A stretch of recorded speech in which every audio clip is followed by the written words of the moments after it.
Assalamualaikum warahmatullahi wabarakatuh. Waalaikumsalam warahmatullahi warahmatullahi wabarakatuh.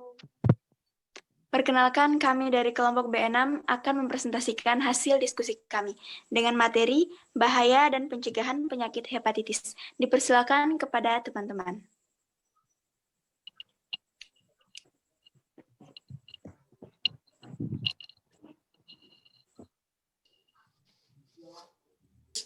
Hepatitis adalah peradangan pada hati atau liver. Hepatitis bisa disebabkan oleh infeksi virus, bisa juga disebabkan oleh kondisi atau penyakit lain, seperti kebiasaan mengkonsumsi alkohol, penggunaan obat-obatan tertentu, atau penyakit autoimun. Jika disebabkan oleh infeksi virus, hepatitis bisa menular. Hepatitis ditandai dengan munculnya gejala berupa demam, nyeri sendi, nyeri perut, dan penyakit kuning. Hepatitis dapat bersifat akut, cepat dan tiba-tiba, maupun kronis, perlahan dan bertahap. Jika tidak ditangani dengan baik, hepatitis dapat menimbulkan komplikasi seperti gagal hati, sirosis, atau kanker hati. Next.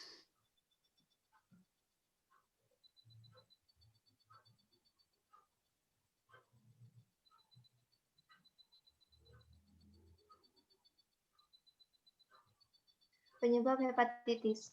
Hepatitis bisa disebabkan oleh beragam kondisi dan penyakit. Namun, yang paling sering adalah infeksi virus. Berikut adalah beberapa jenis hepatitis yang disebabkan oleh infeksi virus. Yang pertama, hepatitis A.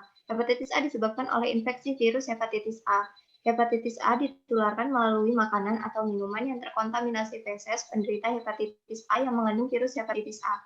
Yang kedua, hepatitis B. Hepatitis B disebabkan oleh infeksi virus hepatitis B.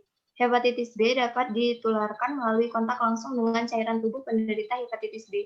Cairan tubuh yang dapat menjadi sarana penularan hepatitis B adalah darah, cairan vagina, dan air mani. Yang ketiga, hepatitis C. Hepatitis C disebabkan oleh infeksi virus hepatitis C. Hepatitis C juga ditularkan melalui cairan tubuh. Penularan bisa terjadi saat berhubungan seksual tanpa kondom atau menggunakan jarum suntik bekas penderita hepatitis C. Jika ibu hamil menderita hepatitis C, bayinya yang tertular penyakit ini saat melewati jalan lahir ketika persalinan. Next.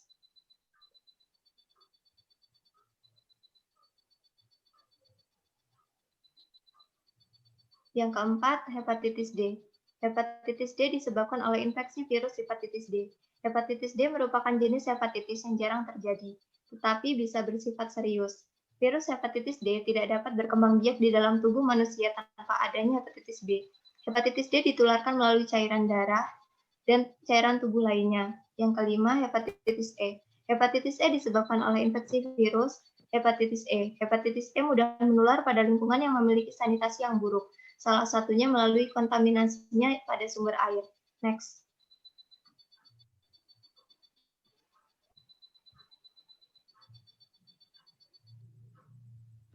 Bentar. Nggak muncul.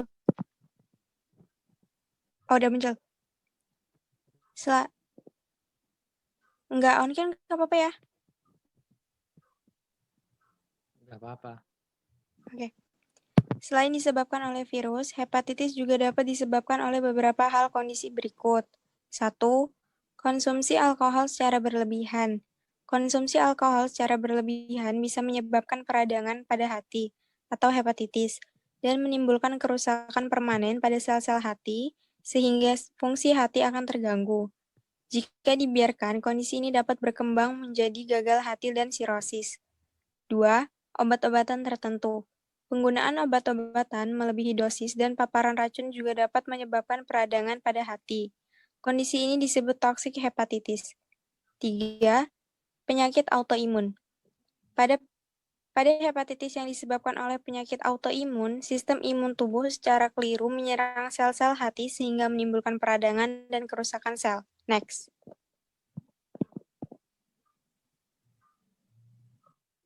Gejala hepatitis. Berikut adalah beberapa gejala umum yang muncul pada penderita hepatitis, seperti mual, muntah, demam, kelelahan, feses berwarna pucat, urin berwarna gelap, nyeri perut, nyeri sendi, mata dan kulit berubah menjadi kekuningan atau penyakit kuning, penurunan berat badan, dan kehilangan nafsu makan.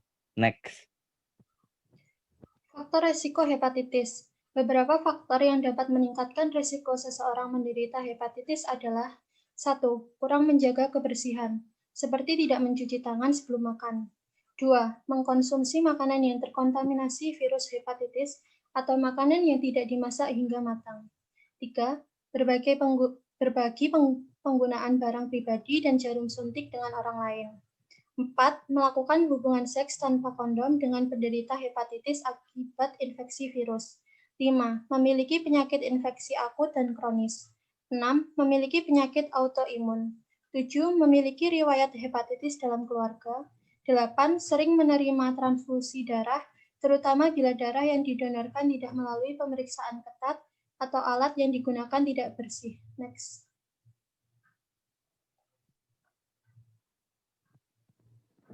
Bahaya komplikasi hepatitis.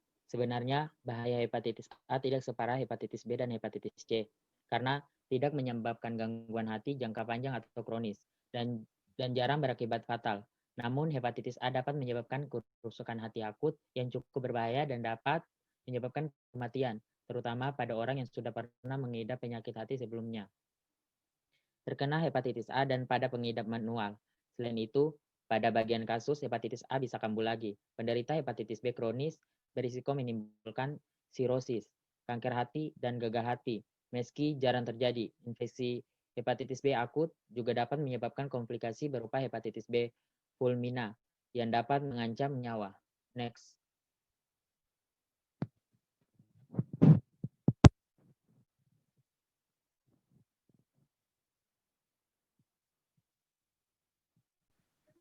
Mekanisme penyebaran hepatitis, HAV atau melalui konsumsi makanan dan air yang terkontaminasi dan melalui kontak langsung dengan orang yang terinfeksi.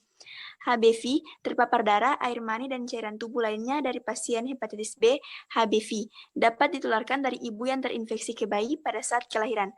Penularan juga dapat terjadi melalui transfusi darah dan produk darah yang terkontaminasi HBV.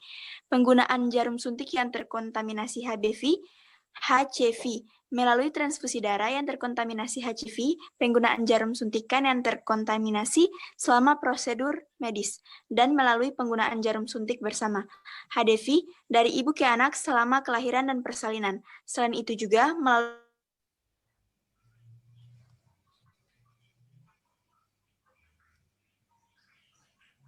atau cairan tubuh lainnya yang terkontaminasi.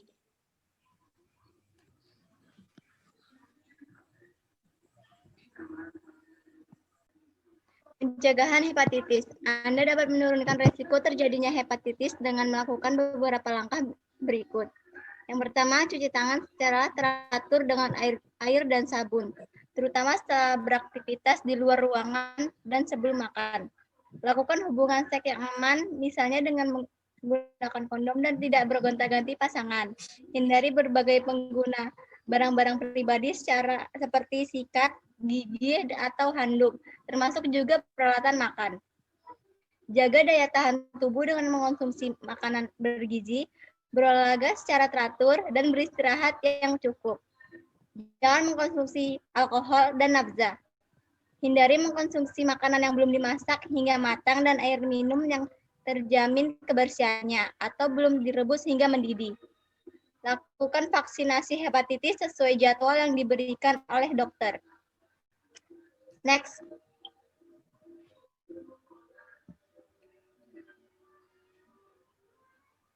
Pengobatan hepatitis. Pengobatan hepatitis akan disesuaikan dengan jenis hepatitis, tingkat keparahan infeksi, serta kondisi pasien. Hepatitis akibat infeksi virus bisa sembuh dengan sendirinya jika pasien memiliki sistem kekebalan tubuh yang baik. Pengobatan hepatitis akibat infeksi virus bertujuan untuk mengatasi infeksi, meredakan gejala, dan mencegah terjadinya komplikasi. Secara umum, pengobatan yang dilakukan meliputi pemberian obat interferon, pemberian obat imunosupresan, pemberian obat antivirus, dan transplantasi hati. Next.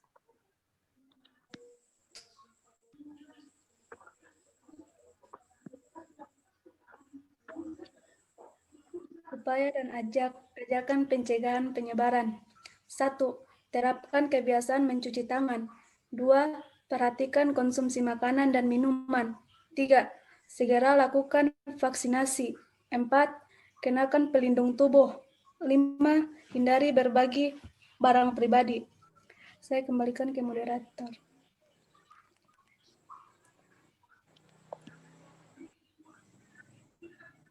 Ya, mungkin itu saja yang dapat kami presentasikan.